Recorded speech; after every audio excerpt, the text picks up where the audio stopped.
Hello friends.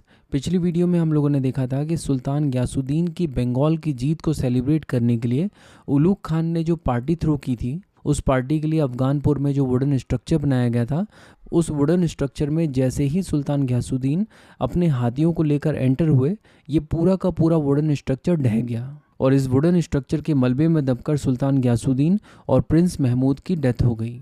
ये पूरा का पूरा कांड हुआ था 1325 में और इस तरह 1325 में उलुग खान दिल्ली सल्तनत के नेक्स्ट सुल्तान बने। उलुग खान का रूल 1325 एडी से लेकर 1351 एडी तक चला। सुल्तान बनने के बाद इन्हें मोहम्मद बिन तुगलक के नाम से जाना गया। तो वैसे तो ये सुल्तान के बेटे थे, लेकिन इनके पिता हमेशा से तो सुल्तान नहीं थे। आपको याद होगा कि हमने देखा था कि गयासुद्दीन तुगलक ने अपने करियर की शुरुआत एक स्लेव के रूप में की थी। और अगर बात की जाए मोहम्मद बिन तुगलक की, तो इन्होंने अपने करियर की शुरुआत खिलजी डायनेस्टी के अंडर में एक मामूली से सोल्जर के रूप में की थी और खिलजी डायनेस्टी के आखिरी रूलर मुबारक शाह ने इन्हें मास्टर ऑफ हॉर्सेस नियुक्त कर दिया था और खुसरो खान के समय में भी ये इसी पद पर काम कर रहे थे। बाद में जब इनके पिता सुल्तान बने तो उन्होंने इसे टाइटल दिया उलुग खान का। मोहम्मद बिन तुगलक के बारे में ऐसी कई सारी बातें हैं जिनके बारे में हमें पता होना चाहिए। पहली बात तो ये कि ये दिल्ली सल्तनत के सबसे पढ़े लिखे सुल्तान थे।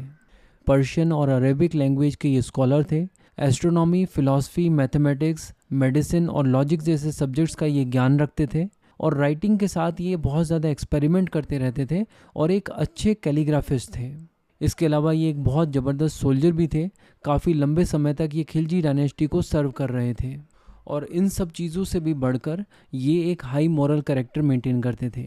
ये एक सुन्नी मुसलमान थे और डेली प्रेयर्स भी करते थे। इसके अलावा पब्लिकली ये ड्रिंक भी नहीं करते थे और जब ये सुल्तान बने तो हर चीज़ इनके फेवर में थी। विरासत में इन्हें एक बहुत ही बड़ा एम्पायर मिला था जो कि ऑलमोस्ट पूरे इंडिया में फैला हुआ था।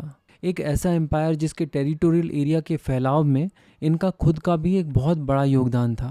एडमिनिस्ट्रेशन के लोग हों या फिर आम जनता, हर किसी को इनकी कैपेबिलिटीज़ पे कॉन्फिडेंस था। इसके अलावा दिल्ली सल्तनत उस समय स्टेबल थी और हर जगह पीस था। कहीं ज़्यादा रिवोल्ट नहीं हो रहे थे। रॉयल ट्रेजरी उस समय फुल थी, खजाना पूरी तरह से भरा हुआ था। सुल्तान उस समय खुद भी काफ़ी यंग थे, तो ये माना जा रहा था कि अब तक जितने भी दिल्ली सल्तनत के सुल्तान हुए हैं उनसे ये कुछ बेहतर ही करके दिखाएंगे। और शुरुआत भी इनकी काफ़ी बढ़िया रही। हुआ क्या कि चगतई मंगोल रूलर तरमशरीन की लीडरशिप में इंडिया के नॉर्थ वेस्टर्न रीजन में मंगोल अटैक हो गया। कहा जाता है कि इस समय मंगोल आर्मी मेरठ तक घुस आई थी, लेकिन मोहम्मद बिन तुगलक ने मंगोल आर्मी को खदेड़ दिया और ना सिर्फ तरमशरीन को डिफीट किया बल्कि साथ ही साथ कलनूर नाम की जगह को भी ऑक्यूपाई कर लिया।